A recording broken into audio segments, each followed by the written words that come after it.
Happy Janmashtami to all of you समस्त को जन्माष्टमी हार्दिक हार्दिक शुभेच्छा और शुभकामना। आज जन्माष्टमी रे आमे मिठा आनिबा बाहरी थिलु एवं लिंक रोड स्थित कन्हैया स्वीट्स एंड होटल रे आमे जाइथिलु मिठा आनिबा सेठी मिठा देखिथिलु भेराइटी टाइप रो मिठा थिला। प्रति मिठार गोटे कि दुईटा लेखा 5 प्रकार रो मिठा आनी आस्थिलु ताकि गोपाल पाखरे आज भोग लागिबो प्रसाद चढ़िबो एवं तार पूरा प्रोसेस आगे मु आपनकु वीडियो रे देखैबी। Happy Janmashtami again. एबे चंदन प्रस्तुति होगा पाई प्रथम अगुरु तापर गोलाप जल एवं श्रीकरपुर को रखा हबो एवं एबे चंदन प्रस्तुति हबो सेतरे पानी ढळा हई चंदन घोराई प्रस्तुत हबो ताकि गोपाल पाखरे से चंदन लगी पारिबो। चंदन एबे प्रस्तुत हो जाइछि। एबे आपण आगो को वीडियो कंटिन्यू करंतु। महू एवं घी मध्य प्रस्तुत होई एबे गोपाल सबू सजबाज होगी रखालानी जिनपतर जहाँ सब लगे क्षीर देसी गाईर क्षीर घी एवं महू दाना पानी घंटी फूल गोलाप फूल स्पेशली आसी एबे सब प्रोसेस स्टार्ट हो जाइछि। तुलसी पत्र दिहलानी एबे चारिपटे फूल दिया फूल सुसज्जित हेबो एवं तापरे गोपाल आसीबे। ये देखंतु गोपाल आसी जाइछन्ती।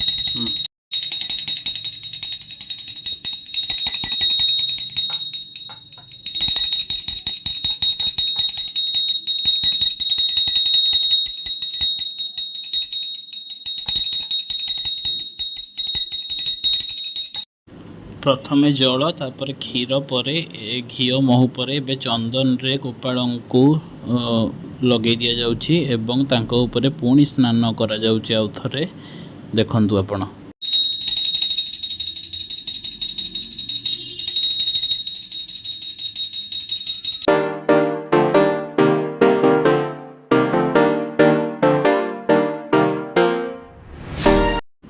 गोपाल को एबे गाधई सारा पर पोछि दि जाउछि नले तांको ज्वर हबो। एबे गोपाल ड्रेस पिंधि पूरा तांको पोशाक पिंधि रेडी। एबे देखिबा एबे कौन भोग फोग लगिबो। एबे सबू चरणामृत हो सारी एबे फूल दिया काम चली। गोपाल स्पेशल गोलाप फूलर भी आयोजन कराई एडिकी एबे गेंडू फूल एवं गोलाप फूल गोपाल को सजाई दि जाइछि। से पूरा आज सुंदर क्यूट छुआ भाया छोट पिला बढ़िया देखा जाउछन्ती एवं तापरे पाखरे चरणामृत ऑलरेडी होइछि सुसज्जित मोड्रे पूरा गोपाल अछंती। एबे आपण देखंतु आगकू एबे भोग लागिबा पई जहाँ सब आसीथिला एबे तार आयोजन करा जिवो।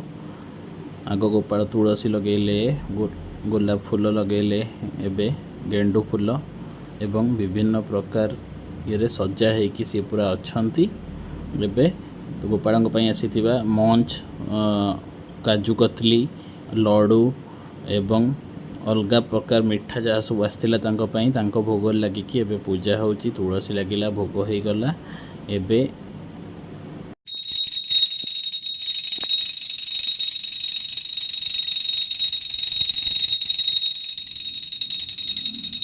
मणिमा